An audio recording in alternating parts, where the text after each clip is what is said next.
Bonjour à tous.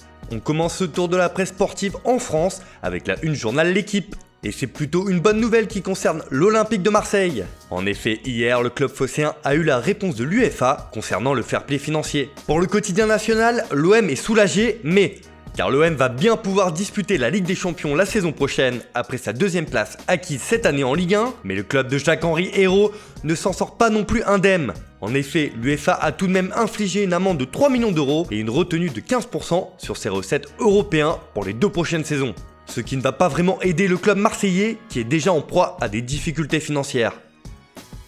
Direction l'Angleterre où il y avait un choc de Premier League hier soir entre Tottenham et Manchester United. Et les deux équipes n'ont pas réussi à se départager puisque le match s'est soldé sur le score de 1-1. En une du Times, on retrouve Bruno Fernandes qui a sauvé les Red Devils d'un mauvais pas. Mal embarqué en première période, le Portugais a volé à la rescousse de son équipe en inscrivant le pénalty décisif et il a bien été par Paul Pogba, de retour de blessure et qui a fait forte impression pour son retour. Toujours outre-Manche, Pep Guardiola fait la une du Daily Mirror. Le coach de Manchester City n'est pas serein quant à la fin de saison de la Premier League. En effet, le coach espagnol redoute des blessures pour ses joueurs après plus de 3 mois sans jouer.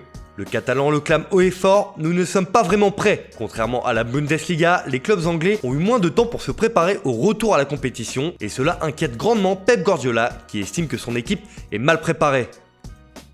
Direction l'Espagne où là aussi on jouait hier soir. Et le FC Barcelone a laissé passer une énorme occasion de prendre le large en tête de la Liga. En effet, les Blaugrana ont concédé le match nul 0-0 face au Séville FC. Pour le quotidien sport, les Barcelonais ont été freinés par un bon Séville qui a su déjouer les plans de Messi et consorts. Le Barça a dominé, mais ils n'ont pas eu d'occasion claire de but et maintenant Madrid peut les rattraper au classement. Un faux pas qui fait le bonheur de la presse madrilène et surtout qui arrange le Real Madrid donc. Pour Marca, la Liga est dans le rouge. Avec ce résultat décevant du Barça, Madrid ne dépend que de lui-même et a désormais son avenir entre ses mains. Le Barça est passé au travers et laisse 2 points en or derrière lui que peut reprendre la Casablanca dès demain face à la Real Sociedad. Grâce à Séville, le duel pour le titre est relancé et sera équilibré jusqu'au bout, juge encore le Média Pro Madrid. De son côté, le journal AS reprend sur sa une la déclaration de Gérard Piqué qui a exprimé sa frustration après la rencontre. Il sera difficile de gagner cette Liga. En effet, rien ne sera facile pour le Barça et cela fait les affaires du Real. Mais cette déclaration est clairement un message du défenseur aux arbitres pour la suite de la compétition, estime l'autre journal de Madrid. Le Barça est dos au mur et sent le souffle du Real dans son cou. La fin de saison en Liga s'annonce passionnante entre les deux mastodontes espagnols.